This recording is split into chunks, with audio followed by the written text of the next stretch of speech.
Matt, you mentioned something that I'm sure most hockey people or people listening here would get into, and I'm going to get away from the sort of the self awareness side of what we do as coaches, family members.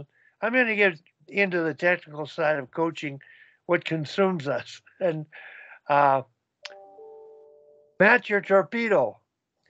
Mike, I'm sure you know about it. Tom, you've seen it longer and played with it more than anybody on board.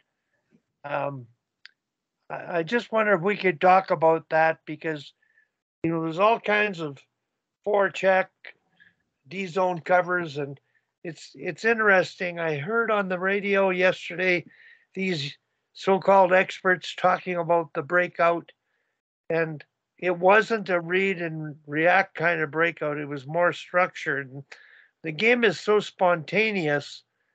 I don't know how you can structure it, even if it's a torpedo. But Matt, would you speak to that and how it helped you? And then maybe Mike, your experience with it, because I'm sure you've played with it, played against it, had to change it, and where you at now. And then Tom, of course, you and I know what you've done with it. So Matt, go ahead. You take the lead on that. Yeah, sure. Thanks. So I mean, I've known about it for a while. I think most coaches who have been coaching for a while have heard about it at some point. Know that Sweden did it back in '02 at Salt Lake City and beat Canada, and it's always sort of been lingering back there. And maybe they've tried it. I've always thought that it mirrored well with my philosophy of hockey, structure without the puck, but with the puck, allowing freedom and creativity, and not to be anchored down in any way by a system when we do have the puck. I also have always believed that the D are underutilized from an offensive standpoint, so those were always sort of back there in my mind. But it was actually more or less for me a perfect storm of circumstances. Coming out of like 2 years ago, we had half a season because of COVID. I think we only played 11. We played the fewest amount of games actually in the whole country, just because our team just kept getting hit and games canceled. But thought that we had a pretty good offensive team, but we just weren't capitalizing offensively. We're a little too conservative with the puck. And so I knew I wanted to open things up offensively and try to tap into what I'm seeing in practices during small area games and get them into the game a bit more. And then in the spring, a year ago, basically, a couple D that we had thought were going to be coming back ended up graduating. And then one of them, another one, hurt her knee.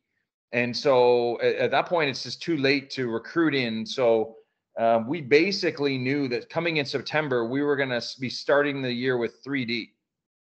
And so, the first thought is, okay, do we just take 3D out of the tryout process and cross your fingers? Do you try to convert 3 forwards to be D? Those were basically what our options were at that point. So dusted off some stuff I had on Torpedo, started to look at it, and brought my assistant coaches in first last spring, sort of reviewed it with them and thought, well, what do you think? And they loved it. Then I sat down with our captains and our leadership group, the 5 of them, and I said, what do you think? And they loved it. I said, because I'm not going to roll this out unless you guys are all on board, because this is going to be a learning curve for me as well. There's going to be bumps and mistakes made along the way here, and I need everyone on board. And they all seemed energized and excited about it. So we spent the whole summer sort of working it up. But we had advised the team that this was coming down the pipe and be ready for it. And we rolled it out in September. We didn't call it the Torpedo. We called it the Gale Force because we did take elements of the Torpedo, but we made it our own. So I wouldn't call it a classic Torpedo.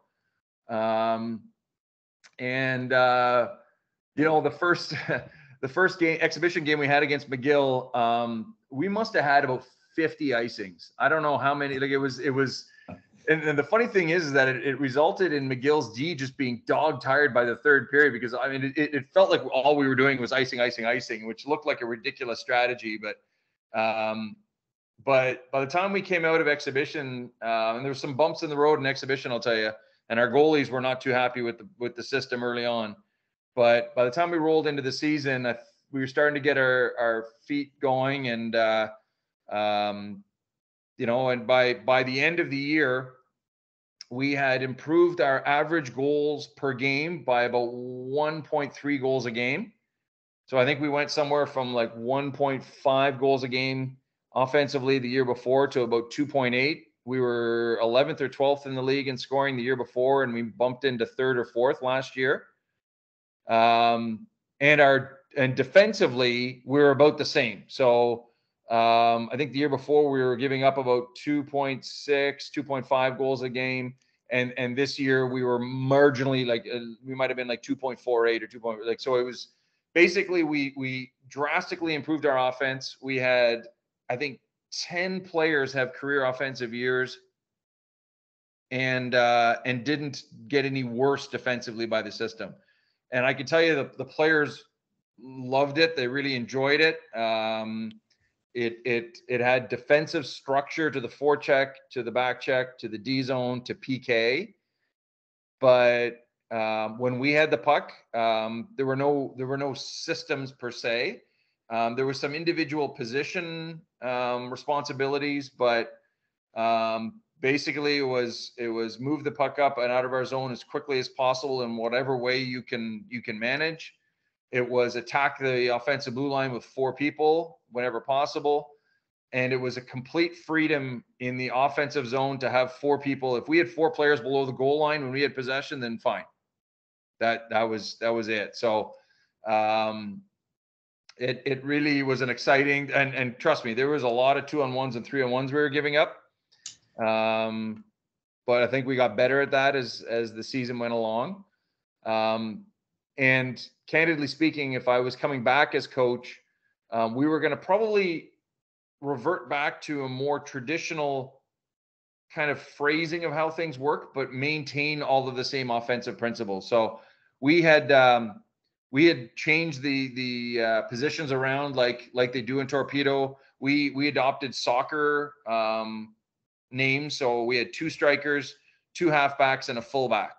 So we didn't have wingers, centers, and D. We had 2 strikers, 2 halfbacks, and a fullback. And we were going to go basically back to a center, wings, and 1 D next year with the second D was going to be a bit of a kind of a rover situation. So almost like having like a Cale Makar out there for every shift. So we were going to keep a lot of the offensive principles, but we realized some of the defensive stuff under the system, it was still a little bit leaky. And bless our goalies, they stood in there. But so the plan moving ahead was to hopefully take the offensive teachings and learnings and improvements, keep them, tighten up the defense a little bit, and year 2 would have been, because we only lost 4 players from this year's roster, so everybody's well aware of it. Now, what the new coach decides to do, I guess, is up to him or her. But and honestly, for it being now my last year in coaching, I'm so thankful I had a chance to roll it out, to try it. I'm so thankful that my assistant coaches and the players bought in, because it really made it a fun year. It was a challenging year from a coaching perspective, after 17 years of just sort of small variations of the same theme. But it was fun, and I'm glad I got a chance to do it. And I would honestly recommend it or something very similar to anybody. Now, it does require a certain team. Like we had a fast team, we had a very quick team, and so it fit our profile and our roster. But so yeah, it was interesting. Mike, what's your take on it? Yeah, no, and it's interesting you brought up when Sweden used it against Canada. 0-2, right? Was that? Yeah, I think so. Salt Lake, I think. Yeah.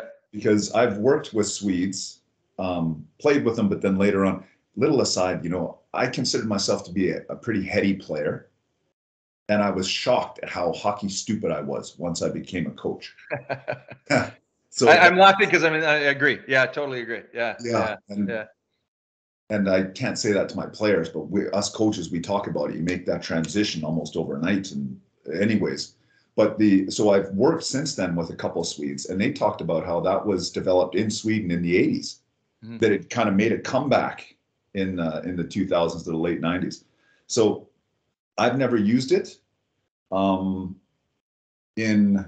particular in Germany, in the DEL and the DEL2, it's a very North American league in far as very few teams go east-west. Like it's go north at all costs, heavy pressure on the forecheck, even though the sheets are significantly bigger.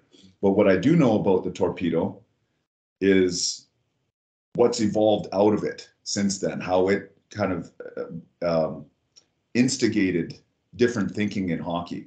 And like the 4-man attack, for example, just some of the diagrams of retrieving the puck in the Torpedo and then transitioning. Like that's what activated D-men. Like I'm old enough now, I kind of went through the transition of hockey from when I first turned pro. My first year was 92, and we'd get the puck in the neutral zone or in our, breaking them DD up, and then we'd waddle up to the blue line, kind of prop ourselves up on the blue line, wait for a pass up top, and that was about it. Now, and also another evolution story, activating your D off the rush, but also one of the systems that became really prevalent in Europe that I have a theory why it's not used as much in the NHL, but we'll get to that later. It's the 2-1-2 system, where coming up, and this is kind of Pierre Pagé in his fine line between genius and madness. He didn't believe in D-men. He didn't categorize, as you said, like with the halfbacks. I've got 5 players, and I want all 5. It was a 5-man attack up on the forecheck. And the team that won it this year, or has won it, been one of the top teams in Germany, Red Bull Munich, Don Jackson, just retired after winning 9 DEL championships. 9. And he's been a 2-1-2 proponent for a number of years. So you chip the puck deep. You got the two F1, F2 are just going like rockets. Both D, your D have to be up on the play. Both of them are pre-pinching, and then you've got F3 hanging out in the middle. Yeah, you just described our 2 strikers, 2 halfbacks, and fullback. That was our forecheck. Yeah, exactly. Yep. And so when we pre-scout before against this team, I'm like, boys, look at this. I mean, truly, they've got 4 guys below the top of the circles, and you've got nowhere to go. There's no oxygen. You've got it. So I'm a big proponent in stretching. I believe my weak side winger, for example, I don't even have him come back in the zone. If the other team, he's back checking, the other team chips it deep. Okay, if you're the weak side winger, I want you hanging out by the red line against the ball. So at the very least, we keep that D-man out, right, and try to frustrate him that way. Because getting pucks in, we call it airmails, and it's interesting when you talk about puck possession in the modern game. The puck possession isn't playing like the Russian national team, going back and forth and regrouping and turning back at the red line. It's about putting pucks somewhere and having people in that area where you have a chance to get the puck back. So against your Torpedo forecheck or the 2-1-2 forecheck, a lot of times first touch by the D-man, I want that thing airmailed back out to the neutral zone. And that being said, we've got our strong side forward. I want that support in case my D-man doesn't have time to get good wood on the puck. He has to be on the wall for support. He's got his D partner coming on the strong post. So I have 3 guys around there for a dinks wall or dinks net, because a lot of times with that forecheck, the pressure, it's right in your back pocket. You have nowhere to go.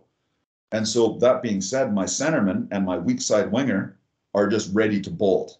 Like I want that first touch. If we've got time, I want that airmailed or off the glass and out. But then we put people in position where we can be on the puck and take advantage of that F3. And so against those teams, we'll get lots of 2-on-1s, and we'll catch them coming the wrong direction and get a breakaway or 2. And then unfortunately with Munich, they got to also have the best goalie in the league, and he would save their bacon a lot. And I played that, to bring this to a close, when I was in the second league in Germany for 3 years. And the first year took over this team. They were dead last. We played a really traditional 1-2-2 kind of walls forecheck. And in the second year, the top half of the DEL was playing this Torpedo or the 2-1-2 forecheck. And I'd be watching it, and I asked around it, how does it work, blah, blah, blah. And so I brought that in. And at that point, this is like 2013, I had a few D-men that were 32 and older.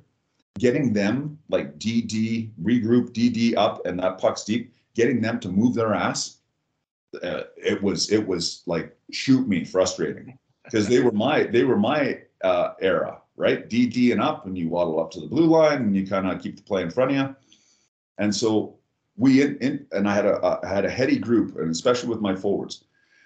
We won the championship my second year with this system. Third year we lost in the final. I got my chance to go to the DEL, and I brought that with me. This is the way we're going. We're playing in-your-face hockey. We're going. Mm-hmm. To be honest with you, my forward group, the F3s, we got into so much trouble because they'd follow their feet to the wall and not be in the right spots. And so that was the impetus for me to actually change and realize, you know what, I need to be able to implement systems that complement the group that I have and not be a one-trick pony, because we were just getting broken down as by whether it was lack of speed or lack of hockey IQ, mixture of both. The system just didn't fit for us. But anyways, that's the long and the short of. But then also activating like the triple drive.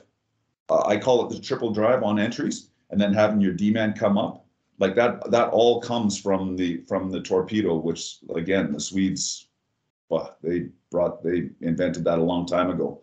But here's the next thing: you watch the NHL. I asked a couple of friends of mine that work in the NHL, you know, smaller rink, faster players, on the whole smarter players. How come we don't see that?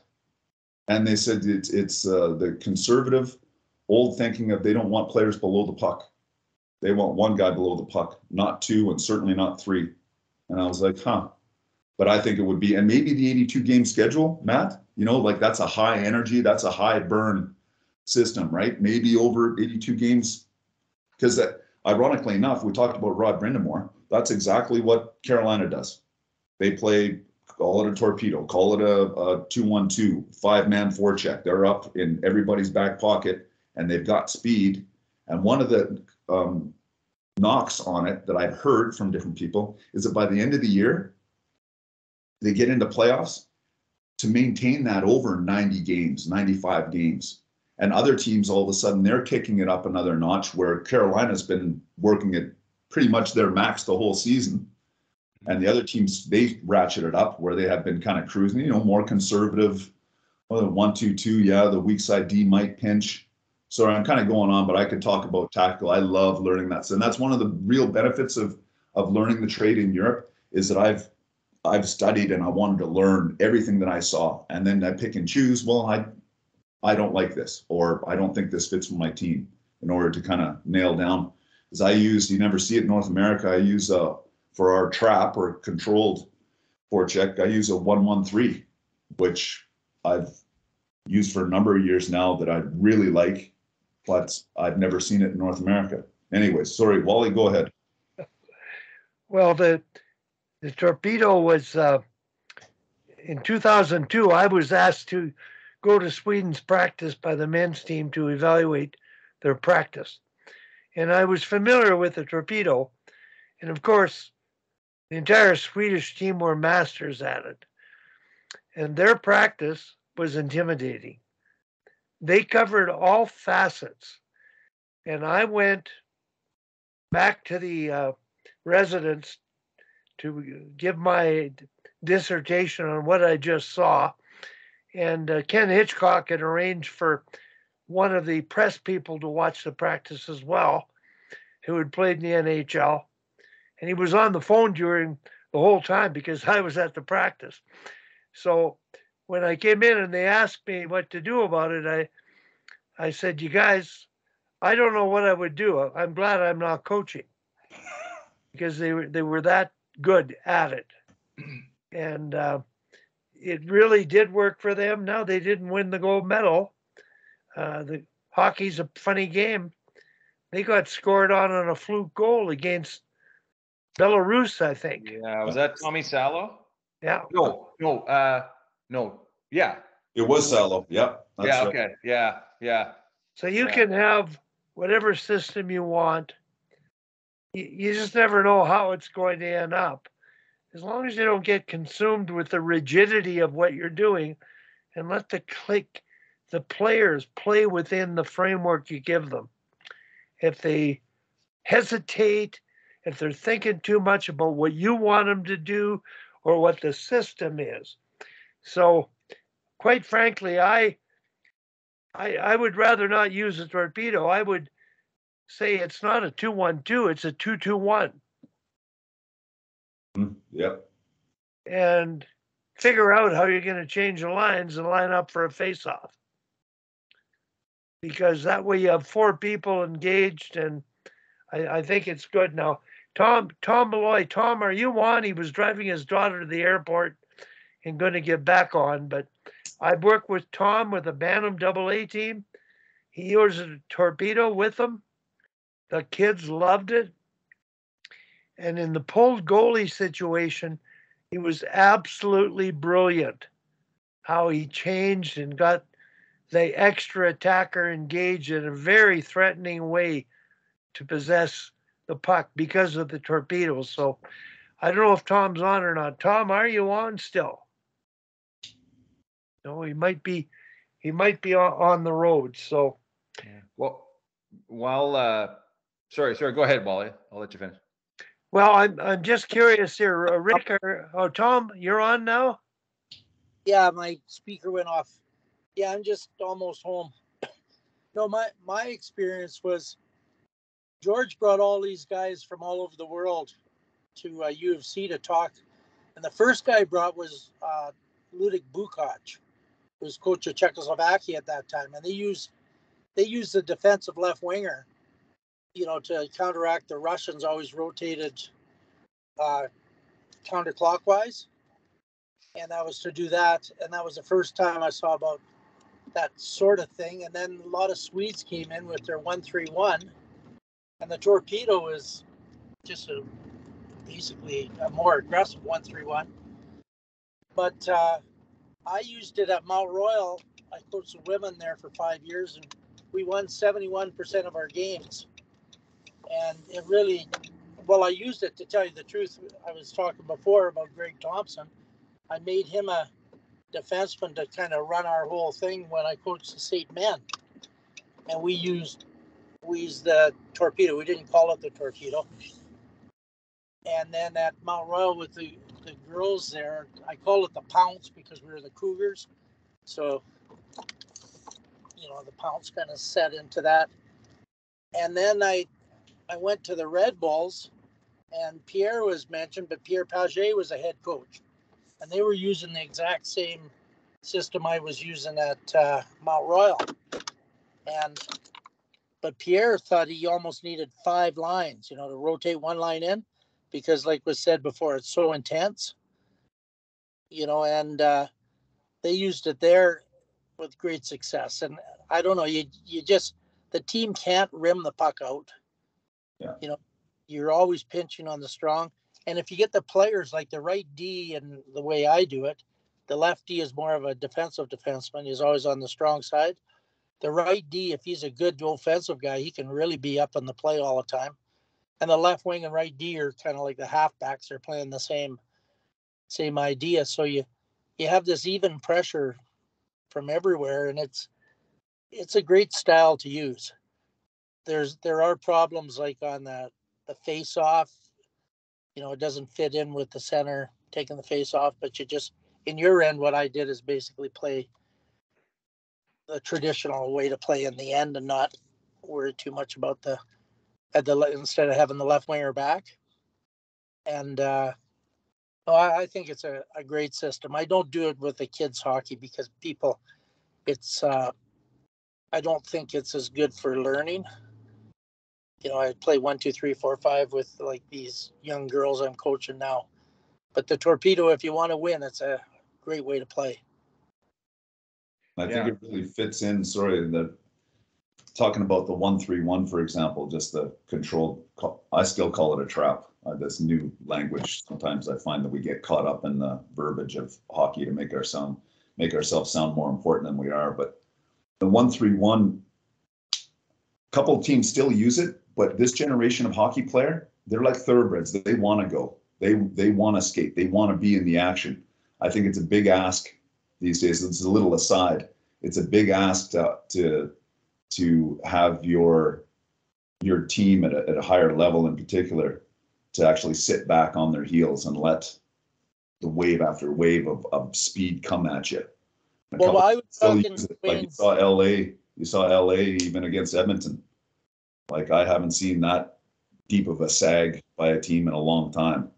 Yeah. And they're effective with it. In particular, you got a guy like Doughty who's got the first touch on the puck down below the goal line. But I was talking to Wayne Fleming, and when he went to coach Leksand in Sweden there, one of his jobs, people were stop going to watch the games because you got both teams playing a 1-3-1. Yep.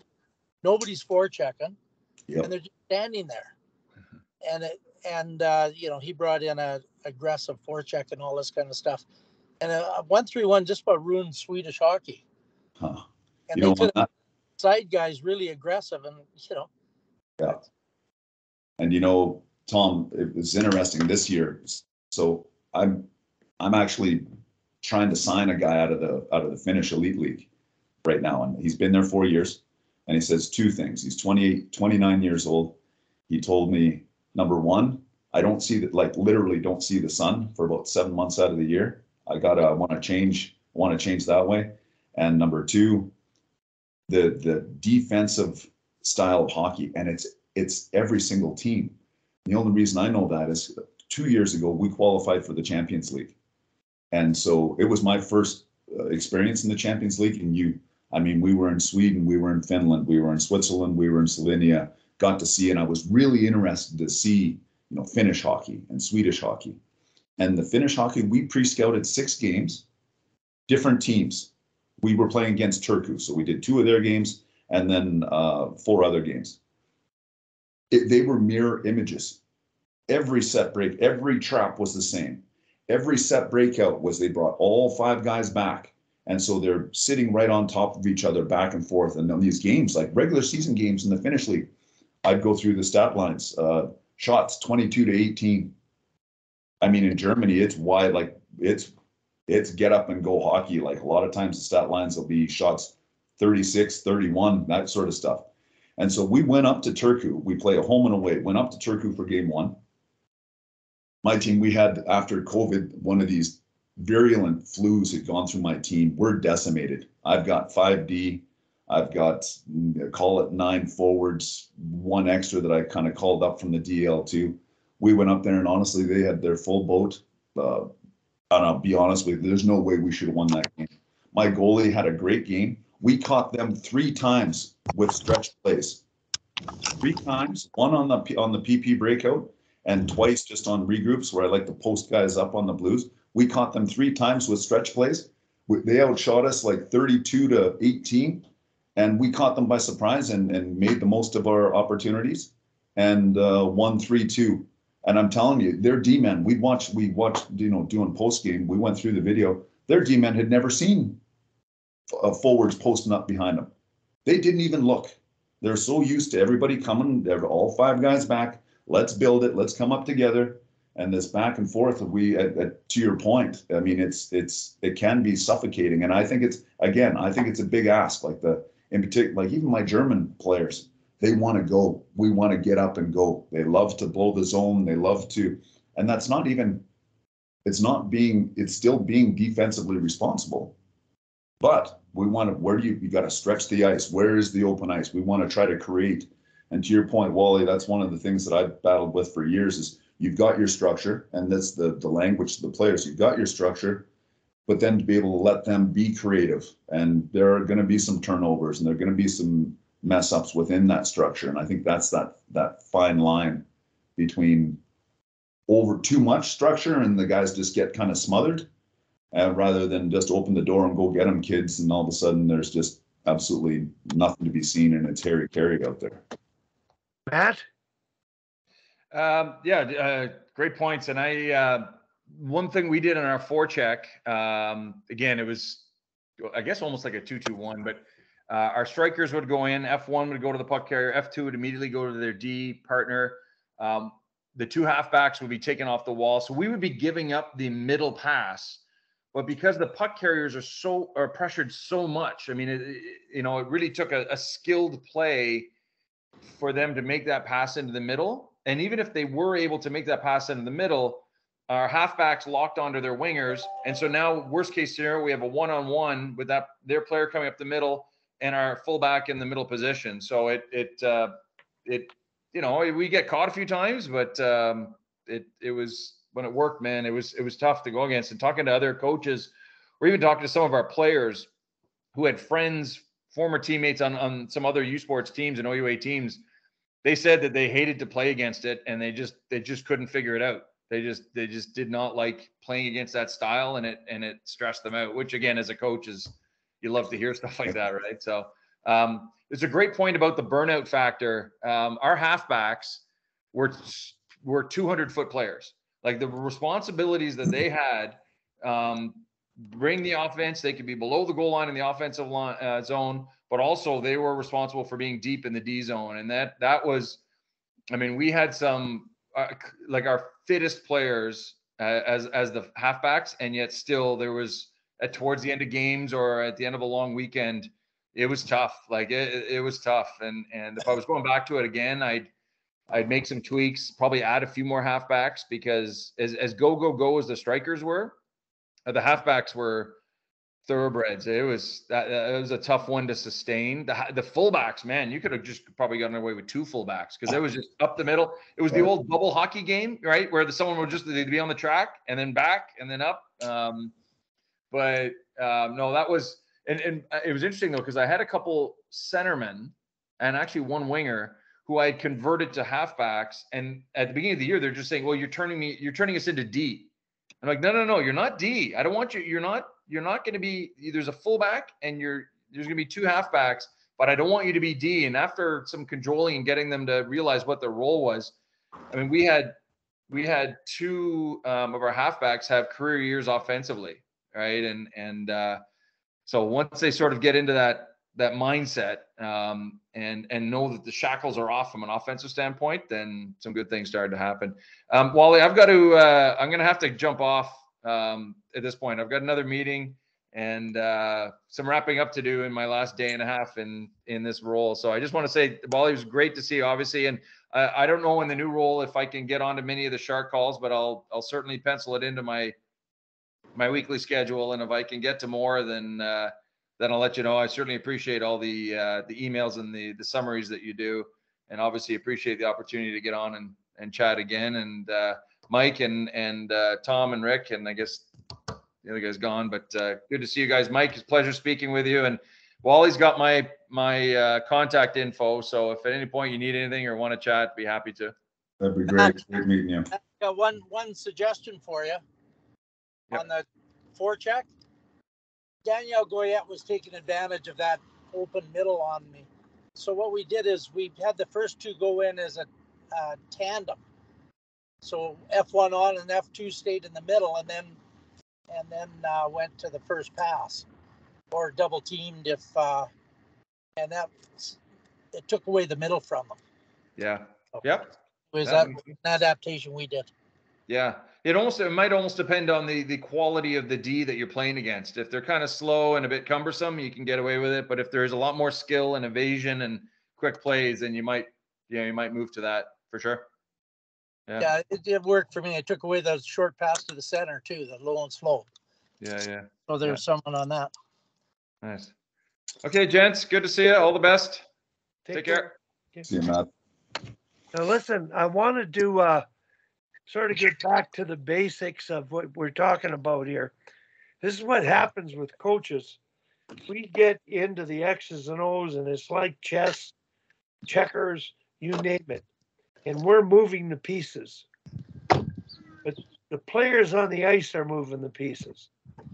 And if you've never played chess,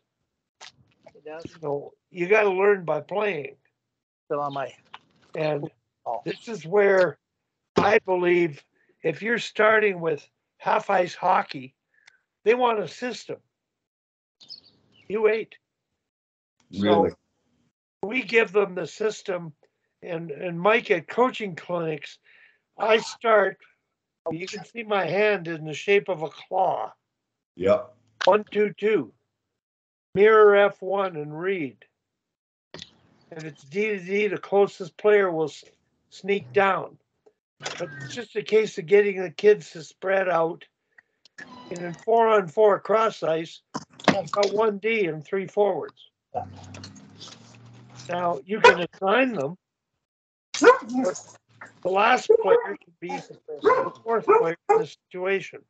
So the game is actually becoming, like Tom said, 1, 2, 3, 4, 5. Your D are sometimes the second or third players on attack. Yeah. And they should sustain the forecheck after a shot. So the reality of the interchangeability is simplification to allow the freedom of thinking. So a coach in Al Ramsey, who's been on teaching U11 hockey in Boston, he has a coaching concept of dog. That's the first player is a dog. The next two are foxes. The next two are eagles. That's like the claw. Mm-hmm. That simple spacing, cut the ice in half, read and act, free puck transition, interchange is the key. So in terms of the Torpedo, coaching with Tom, he was working with midget double A's, and he does this continuous, Yuri's continuous, no, it's not Yuri's, 2-on-1. And I'm sure you've seen it, Mike, a continuous 3-on-2. Yep. Next 2D are waiting for the rush. They go the rush. Forwards will come in and wait for the breakout to rush. But to make this drill game-like and engage your D, don't have the D sit back and wait for the rush. Let the direct attack occur and let the 1D on a 2-on-1 play the ringette line. And let the 2D on the waiting D on the 3-on-2 play the ringette line and engage in the sustained attack. Over time, you just play 5-on to line up for a face-off. After that, figure it out. I like that analogy. That's a good one. I just say simplify it for the sake of the players feeling free and let them make mistakes, figure it out on their own rather than get frustrated with them. Well, you didn't, you should have. Mm-hmm. So we're going from telling to asking. Right.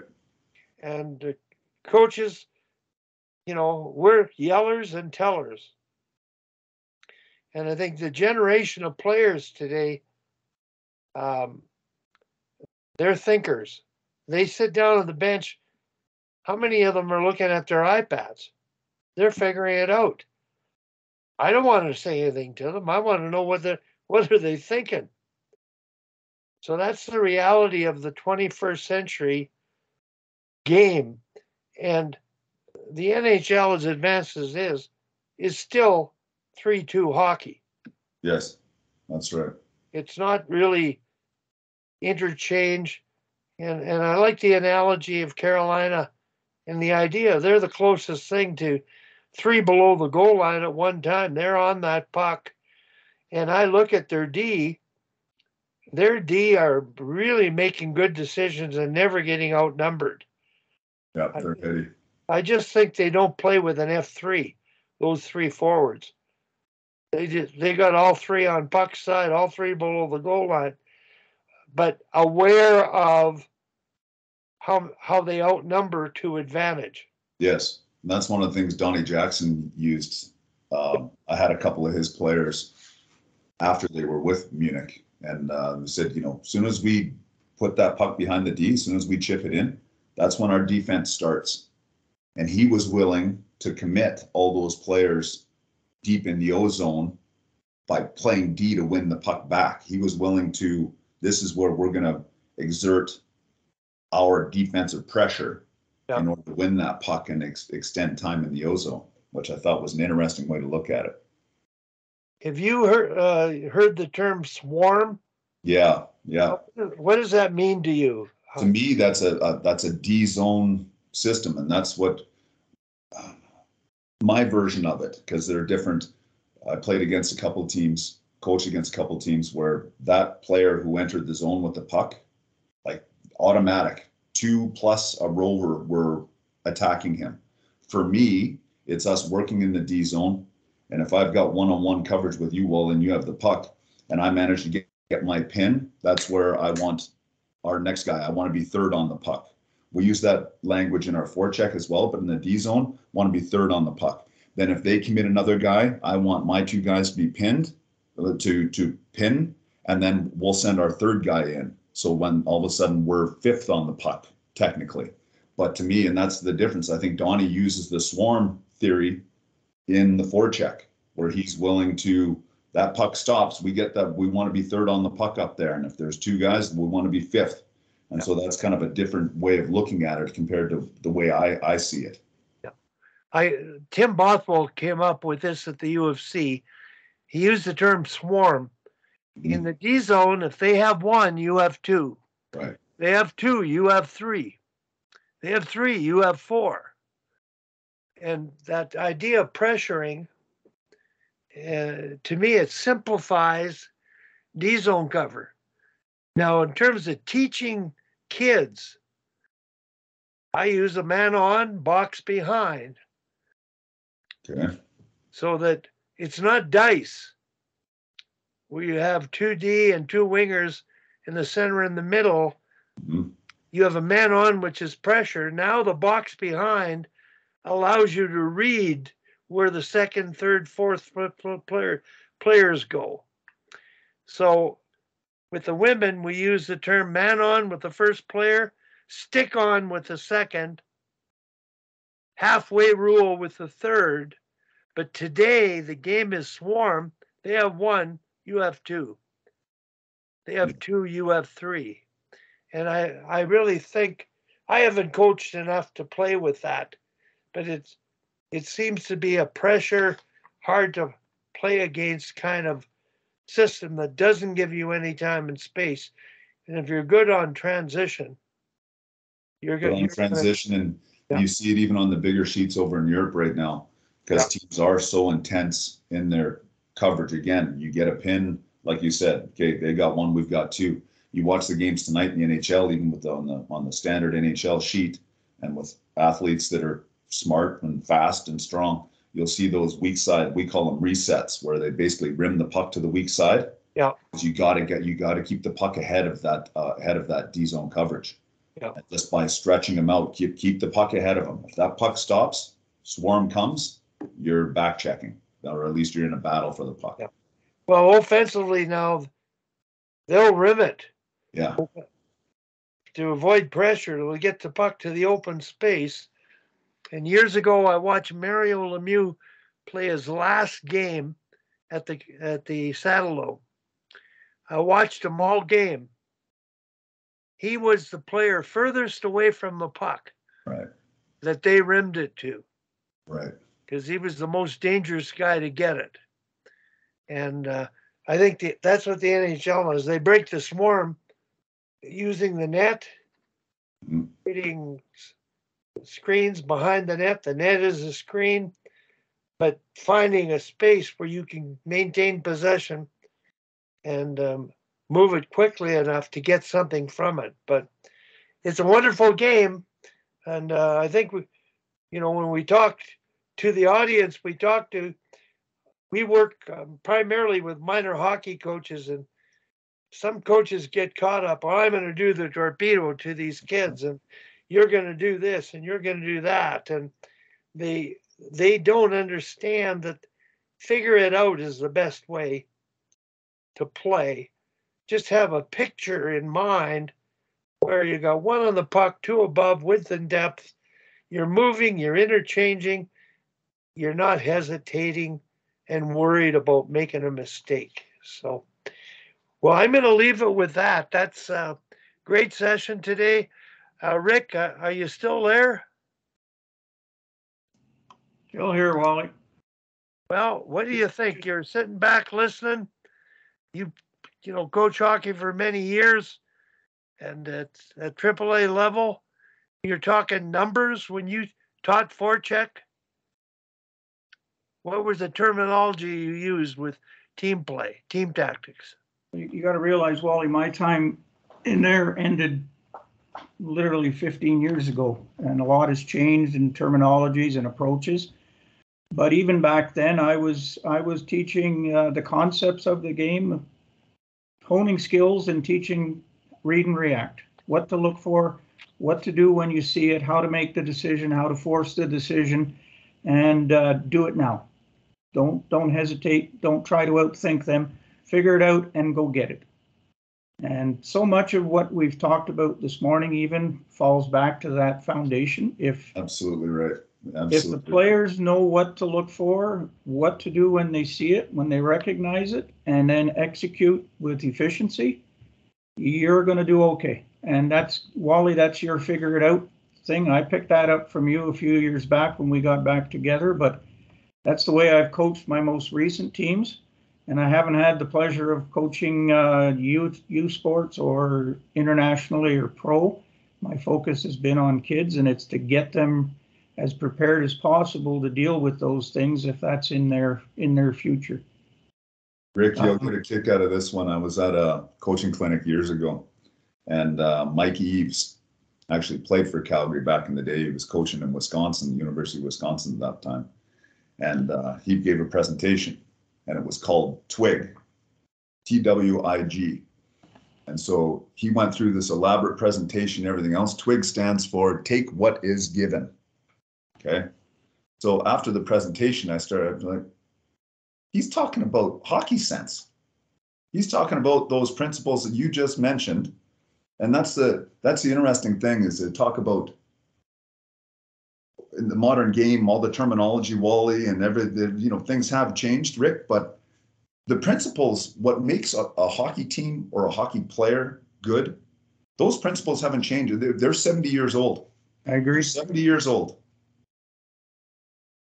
So they've been repackaged and yeah, okay, but every centimeter of ice has been kind of carved into, in this situation, we want guys here, and this is what you can expect. And yeah, it has evolved. But the base principles of hockey are the same as they were in 1950. Yeah, no, I agree with that wholeheartedly. Just maybe if I can backtrack onto your shares and Matt's shares on the commitment factor. That resonated with me as well, because I coach my boys, and that's how I got into coaching until they were Bantam. And once they hit midget, they went on their own, and I continued to coach. And it was a family endeavor, because my wife obviously was there to support her boys, and we have a daughter as well. And after I went coaching on my own, then I started to separate from that family. I'd get to watch the boys, but yeah, I certainly resonated. I realized after the fact that I'd cut my wife adrift in a lot of ways. And, if you had a do-over on that, I would anyways approach it differently. So what you were relating to there applies to a lot of us as well. And unfortunately, we don't recognize it, as particular in my case, till after the fact. And it's somewhat difficult to remedy that, if you will. I'm happy to say that I have, but any coaching involvement I have now causes me to factor that into whether I want to really be doing this or not, or if it's that important to be done, and get the approval, if you will, or at least the acknowledgement that, yeah, I'm okay with it. Yeah. Right. So I'm glad you brought that out. Yeah, thanks for that. Yeah. It does ring true.